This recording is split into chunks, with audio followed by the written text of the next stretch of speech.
തദ്ദേശ തെരഞ്ഞെടുപ്പിൽ ആദ്യഘട്ട വോട്ടെടുപ്പ് നടക്കുന്ന എറണാകുളം അടക്കമുള്ള 7 തെക്കൻ ജില്ലകളിലെ പരസ്യപ്രചാരണം നാളെ സമാപിക്കും.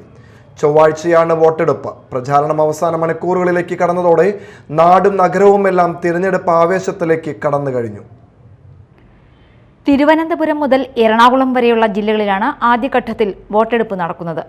നാടിന്റെ മുക്കിലും മൂലയിലും തദ്ദേശ തിരഞ്ഞെടുപ്പിന്റെ അലയൊലികൾ എത്തിച്ച 20 ദിവസത്തോളം നീണ്ടുനിന്ന ആവേശം നിറഞ്ഞ പ്രചരണത്തിനാണ് നാളെ വൈകുന്നേരം തിരശീല വീഴുന്നത്. പ്രാദേശിക ഭരണകൂടങ്ങളെ തിരഞ്ഞെടുക്കുന്നതിന് വേണ്ടിയുള്ള തിരഞ്ഞെടുപ്പായിരുന്നെങ്കിലും പൊതുരാഷ്ട്രീയ വിഷയങ്ങൾക്ക് തന്നെയായിരുന്നു പ്രചരണ രംഗത്ത് മേൽക്കൈ. വികസന ക്ഷേമകാര്യങ്ങൾ പ്രാദേശിക തലത്തിൽ ഒതുങ്ങിയപ്പോൾ രാഹുൽ മാങ്കൂട്ടത്തിലിനെതിരായ ലൈംഗിക പീഡന പരാതി, ശബരിമല സ്വർണ്ണക്കൊള്ള, ജമാഅത്തെ ഇസ്ലാമി ബന്ധം, CPIM BJP അന്തർധാര, ദേശീയപാത തകർച്ച തുടങ്ങിയവയാണ് രംഗം കൈയടക്കിയത്.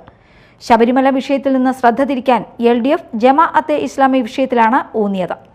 രാഹുൽ മാങ്കൂട്ടത്തിനെതിരായ പരാതിയിൽ പ്രതിരോധത്തിലായെങ്കിലും പ്രചരണം ശബരിമല സ്വർണ്ണക്കൊള്ളയിൽ തന്നെ കേന്ദ്രീകരിക്കാൻ UDF ശ്രമിച്ചു. ഈ മാസം 11-ന് വോട്ടെടുപ്പ് നടക്കുന്ന തൃശൂർ മുതൽ പാലക്കാട് വരെയുള്ള വടക്കൻ ജില്ലകളിലെ പ്രചരണം 9-ന് സമാപിക്കും. Media time, Kochi.